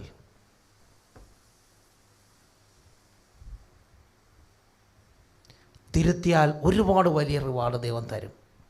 തിരുത്തൽ സ്വീകരിച്ചാലും തരും. ഇടതുവശത്ത് കിടന്ന കള്ളനും കൊടുത്തിട്ടുണ്ടാവും എന്തെങ്കിലും റിവാർഡ്. തിരുത്തൽ സ്വീകരിച്ച മിണ്ടപ്പിന് വേണ്ടിയിട്ടില്ല ആൾ അവിടെ നിന്നു. എന്നാൽ ഇത് രണ്ടും കൂടെ ഈനാം പേച്ചിക്ക് മരപ്പെട്ടി കൂട്ടെന്ന് പറഞ്ഞ പോലെ ഇത് രണ്ടും കൂടെ ഒന്നു ചേർന്നാൽ പാപികൾ സംഘം ചേരുമ്പോൾ അഗ്നി ജ്വലിക്കും. വായിച്ചു നോക്കിയത് അതെവിടെ നമ്മൾ കണ്ടത്? അത് പെട്ടെന്ന് മറന്നു. പ്രഭാഷകൻ്റെ പുസ്തകം 16-ാം അധ്യായത്തിലെ 1 മുതൽ 6-ാമത്തെ വാക്യം. പാപികൾ സംഘം ചേരുമ്പോൾ അഗ്നി ജ്വലിക്കും. എന്താ? തിരുത്തില്ല, അനുസരണയില്ലാത്ത ജനത ക്രോധം വിളിച്ചു വരുത്തും, ആളി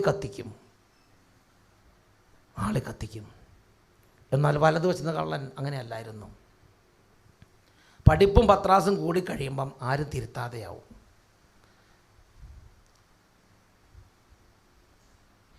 എൻ്റെ പ്രിയപ്പെട്ട സഹോദരങ്ങളെ, ഈ സമയം നമുക്ക് കുറച്ച് നേരം പ്രാർത്ഥിക്കാം. എഴുന്നേറ്റ് നിൽക്കാം.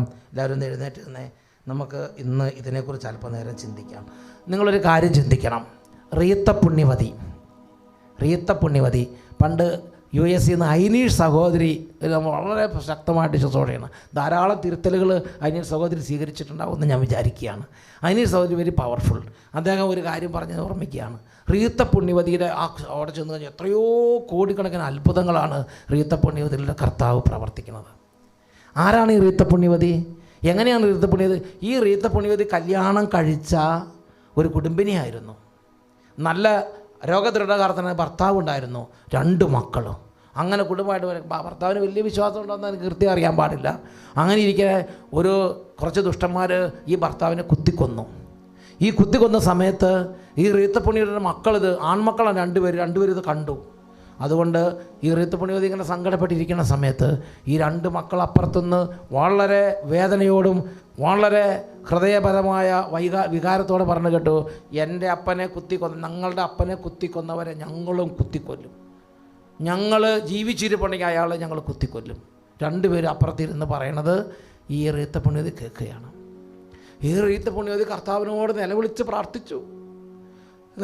പ്രാർത്ഥിച്ചു. എന്നിട്ട് ആ മക്കളോട് ചെന്ന് പറഞ്ഞു, മക്കളെ, നിങ്ങൾ കർത്താവിന് ചേരാത്ത വിധം ചിന്തിക്കരുത്.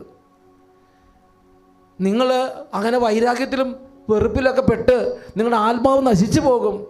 ഞാൻ കർത്താവിനോട് അപേക്ഷിക്കുന്നതും ഞാൻ നിങ്ങളോട് പറയുന്നത് കാര്യം ഇതാണ്: നിങ്ങൾ വെറുപ്പിലും വൈരാഗ്യത്തിലിരുന്ന് നിങ്ങളുടെ ആത്മാവ് പാപത്തിൽ നശിക്കുന്നതിനേക്കാൾ നിങ്ങൾ ദൈവകൃപയിലായിരിക്കുമ്പോൾ നിങ്ങൾ മരിച്ചു പോവുകയാണെങ്കിൽ അതാണ് നിങ്ങൾ പാപത്തിൽ നശിക്കുന്നതിനേക്കാൾ ഞാൻ ആഗ്രഹിക്കുന്നത്. എന്നിട്ട് കർത്താവിനോട്, നിൻ്റെ കർത്താവേ, എൻ്റെ മക്കൾ പാപത്തിൽ നശിക്കുന്നതിന് മുമ്പ് സ്വർഗത്തിലേക്ക് സ്വീകരിക്കുന്ന സമയമുണ്ടെങ്കിൽ അങ്ങ് സ്വീകരിച്ചോ, ആളെ ജീവിക്കണം ഞാൻ നിർബന്ധിക്കുന്നില്ല, നരകത്തിൽ പോകരുതെന്ന് മാത്രമാണ് എൻ്റെ ആഗ്രഹം, എൻ്റെ മക്കൾ നരകത്തിൽ പോകരുത് എന്ന് പറഞ്ഞ് കരഞ്ഞു. എൻ്റെ പ്രിയപ്പെട്ട സഹോദരങ്ങൾ, ഒറ്റ വർഷത്തിനുള്ള ഏതാനും നാളുകൾക്കുള്ളിൽ 2 മക്കളും മരിച്ചുപോയി. എൻ്റെ മക്കളുടെ ആത്മാവ് നരകത്തിൽ നിബന്ധിക്കുന്നതിനേക്കാൾ അവർ നരകത്തിൻ്റെ അവസ്ഥയ്ക്ക് എത്തുന്നതിന് മുമ്പ് തന്നെ സ്വർഗത്തിന് സ്വീകാര്യ സമയത്ത് തന്നെ മരിച്ചാൽ നരകത്തിൽ പോകുന്നതിനേക്കാൾ ഞാൻ അതാണ് കൂടുതൽ നന്നായി കരുതുന്നതെന്ന് കരുതിയ ആളാണ് റീത്ത പുണ്യവതി. പിന്നീടാണ് റീത്ത പുണ്യവതി വിശുദ്ധയായി തീർന്നതുമൊക്കെ ആയിട്ട് വലിയ പ്രതിഫലമാണ് കർത്താവ് റീത്ത പുണ്യവതി കൊടുത്തത്. ഇത് തിരുത്തുക എന്ന് പറഞ്ഞാൽ വലിയ വിറകുമുട്ടിയെടുത്ത് അടിക്കണമെന്ന് നിർബന്ധമില്ല. ഈ മക്കളുടെ ആത്മാവിന് നിത്യതയ്ക്ക് വേണ്ടി ദൈവത്തോട് പ്രാർത്ഥിച്ചാലും തിരുത്തലിൻ്റെ കൃപ കിട്ടും. മക്കളോട് ഇങ്ങനെ പറഞ്ഞു, നിങ്ങളുടെ ആത്മാവ് മാരകഭാവത്തിൽപ്പെട്ട് നരകത്തിൽ പതിക്കുന്നതിനേക്കാൾ ഞാൻ ആഗ്രഹിക്കുന്നത് നിങ്ങളുടെ ആത്മാവ് കൃപ വരപ്രസാദം നഷ്ടപ്പെടാതെ സ്വർഗത്തിൽ പോകാനാണ്. 1 വർഷത്തിനുള്ളിൽ 2 ആൺമക്കൾ മരിച്ചുപോയി. ഭർത്താവ് മരിച്ചു, 2 ആൺമക്കളും മരിച്ചു. ഇന്നും റീത്ത പുണ്യവതിയുടെ ആ ശവകുടീര പുഷ്പങ്ങൾ പോലും ജീർണിച്ചിട്ടില്ലെന്നാണ് അവിടെ ചിലർ പറഞ്ഞു കേട്ടിരിക്കുന്നത്. റീത്ത പുണ്യവതി പ്രാർത്ഥിക്കും. ചിലർക്ക് റോസാപ്പൂക്കൾ, നല്ല സുഗന്ധമുള്ള റോസാപ്പൂക്കൾ, അല്ലികൾ ഇങ്ങനെ അത്ഭുതകരമായി ലഭിച്ച കാര്യം അവർ വെളിപ്പെടുത്തുന്നുണ്ട്. എൻ്റെ പ്രിയപ്പെട്ട സഹോദരങ്ങളെ, റീത്ത പുണ്യവതി എങ്ങനെയാണ് തൻ്റെ മക്കളെ തിരുത്തിയത്? ആ മക്കളോട് പറഞ്ഞ് ബോധ്യപ്പെടുത്താൻ സാധിക്കുന്നത് അദ്ദേഹം ദൈവത്തോട് തീഷ്ണമായിട്ട് പറഞ്ഞു, എൻ്റെ മക്കളുടെ വരപ്രസാദം നഷ്ടപ്പെടുത്തരുത്, പ്രാർത്ഥിച്ചു. എൻ്റെ മക്കൾക്ക് സ്വർഗം നഷ്ടപ്പെടുത്തരുത്, പ്രാർത്ഥിച്ചു. കൊള്ളരുതാത്ത മക്കളുടെ കൂട്ടത്തെ നീ ആഗ്രഹിക്കരുത്, അതിലും ഭേദം അനബദ്ധ്യനായി മരിക്കുന്നതാണ്. മക്കൾ നരകത്തിൽ പോയിട്ട് നമ്മളിവിടെ സുഖമായിട്ട് ജീവിച്ചിരിക്കുന്നതിനേക്കാൾ ഭേദം മക്കൾ സ്വർഗത്തിൽ പോകുക, നമ്മളിവിടെ ഒന്നുമില്ലാത്തവരായി മാറിയാൽ നഷ്ടമില്ല. മക്കളെ സ്വർഗത്തിൽ എത്തണം, നമ്മൾ സ്വർഗത്തിൽ എത്തണം, നമ്മുടെ മക്കൾ സ്വർഗത്തിലെത്തണം. അതാണ് നമ്മൾ ആഗ്രഹിക്കേണ്ടത്. ഈ റീത്ത പുണ്യവതി കഥ നിങ്ങളൊന്ന് പഠിക്കണം. ഇന്ന് രാത്രി ദൈവമേ, മക്കൾ മാത്രമല്ല, ചുറ്റുവട്ടത്ത് ആര് ദൈവത്തിനെതിരായി നീങ്ങിയാലും അവരെയൊക്കെ തിരുത്താനും ഒക്കെ നമ്മൾ പറഞ്ഞവരെല്ലാം വഴക്ക് കൂടി വലിയ കലഹം ഉണ്ടാക്കണം നിർബന്ധമില്ല. നമ്മൾ പറയുക, പിന്നെ ദൈവത്തോട് പ്രാർത്ഥിക്കുക. റീത്ത പുണ്യവതി അതല്ലേ ചെയ്തത്? റീത്ത പുണ്യവതി മക്കളെ മർദ്ദിക്കുകയോ ഭയങ്കരമായിട്ട് അവിടെ വലിയ കലാപം സൃഷ്ടിക്കുകയൊന്നും ചെയ്തില്ലല്ലോ. കുരിശിലെ വലതുവശത്ത് കളഞ്ഞു, അതല്ലേ ചെയ്തത്? തക്ക സമയത്ത് വേഗം ഇടപെട്ടു. അടുത്ത വർഷം ആകട്ടെ, ചിലങ്ങനെ മുതിർന്നിട്ടാകട്ടെ എന്ന് വിചാരിച്ചില്ലല്ലോ. So we all are coformators. നമ്മൾ പരസ്പരം എല്ലാവരും ഫോർമേഷനിൽ കർത്താവിനും സ്വർഗത്തിനും വേണ്ടി ഒരുക്കുന്നതിൽ ഭാഗവാക്കുകളാണ്. കോഫോർമേഷൻ പേരൻസ് മാത്രമല്ല, സൊസൈറ്റിക്കും അതിനകത്ത് പങ്കുണ്ട്. കാണുന്നവർ, പ്രായത്തിൽ മൂത്തവരെല്ലാം കോഫോർമേറ്റേഴ്സാണ്. കോഫോർമേഷൻ ആത്മാവിനെ സ്ഫുടം ചെയ്യാം. 2 കരങ്ങൾ ഉയർത്തി, ദൈവമേ, ഇന്ന് ഈ രണ്ട് സെഷനിലൂടെയും അവിടെ നിന്ന് വെളിപ്പെടുത്തിയ കൃപ ഈ സമൂഹത്തിന് മേൽ അനവധിയായി നിറയട്ടെ, പെയ്തിറങ്ങട്ടെ. ഉച്ചത്തിൽ സ്തുതിക്കുന്നു. ഹല്ലേലൂയ, ഹല്ലേലൂയ, അനോയിന്റിംഗ് നിറയട്ടെ, anointing, anointing, hallelujah, glory, glory, glory, glory, glory, glory, hallelujah, ഹല്ലേലൂയ. ആരാധന, ആരാധന, ആരാധന, ആരാധന, ആരാധന, ആരാധന. യേശുവേ, യേശുവേ, യേശുവേ, യേശുവേ, യേശുവേ, യേശുവേ, വരമാരി ചൊരിയണമേ, വരമാരി ചൊരിയണമേ. കർത്താവേ, പരിശുദ്ധാത്മാവിനെ അയക്കണമേ, വരമാരി ചൊരിയണമേ. ദാനങ്ങൾ വർഷിക്കണമേ, ധൈര്യം നൽകണമേ, ദാഹം നൽകണമേ, വിശുദ്ധിക്ക് വേണ്ടി ദാഹം നൽകണമേ, സ്വർഗത്തിന് വേണ്ടി ദാഹം നൽകണമേ, നിത്യജീവന് വേണ്ടി ദാഹം നൽകണമേ. ഹല്ലേലൂയ, ഹല്ലേലൂയ. ആരാധന, ആരാധന, ആരാധന, ആരാധന, ആരാധന.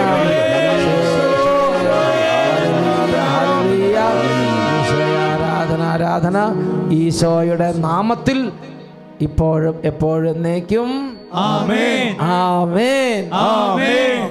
എല്ലാവരും ദൈവത്തിൽ ഇരിക്കുക.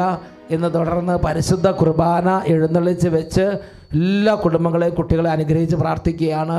ഭോഷത്വത്തെ കെട്ടുമണഞ്ഞ് കിടക്കുന്ന ജീവിത വഴികളിൽ കർത്താവ് കൃപ തൂകി ഈ രാത്രി അത്ഭുതങ്ങൾ ചെയ്യട്ടെ. ഒരുപാട് രോഗികൾ സൗഖ്യം പ്രാപിക്കട്ടെ. തകർന്ന കുടുംബങ്ങൾ പുനരുദ്ധരിക്കപ്പെടട്ടെ. വഴിതെറ്റിയ മക്കൾ കർത്താവിന് നിരപ്പായ വഴികളിലേക്ക് നടന്നു വരട്ടെ. പുതിയ അഭിഷേകത്തിന് തൈലം ഒഴിക്കപ്പെടട്ടെ. കാട്ടുപോത്തിന് കൊമ്പ് പോലെ അവിടെ നമ്മുടെ കൊമ്പ് ഉയർത്തട്ടെ. വീണ്ടും പുതുജീവൻ പ്രാപിക്കട്ടെ. കുടുംബങ്ങളെല്ലാം പൊട്ടിത്തഴച്ച് വളരാൻ കൃപാവരങ്ങൾ നിറയട്ടെ. പരിശുദ്ധാത്മാവ് രാത്രി ഇറങ്ങി പ്രവർത്തിക്കട്ടെ. അതിനുവേണ്ടി നമ്മുടെ കുടുംബങ്ങളെ ഒരുക്കാം. Hallelujah, hallelujah. ഈശോയെ നന്ദി, ഈശോയെ സ്തുതി. Price the Lord, praise the Lord. ഒന്ന് രണ്ട് കാര്യങ്ങൾ അറിയിച്ച് പെട്ടെന്ന് നമ്മൾ ആരാധനയിലേക്ക് പ്രവേശിക്കുകയാണ്. സാബു ബ്രദർ നമുക്ക് നിർദ്ദേശം തരും. അതിനുശേഷം ആരാധന ശുശ്രൂഷ 9:30 കൃത്യം 9:30 തന്നെ ആരാധന തീരും. അതുകൊണ്ട് സാധിക്കുന്ന എല്ലാവരും ഈ ആരാധന കൂടുന്നത് നല്ലതാണ്.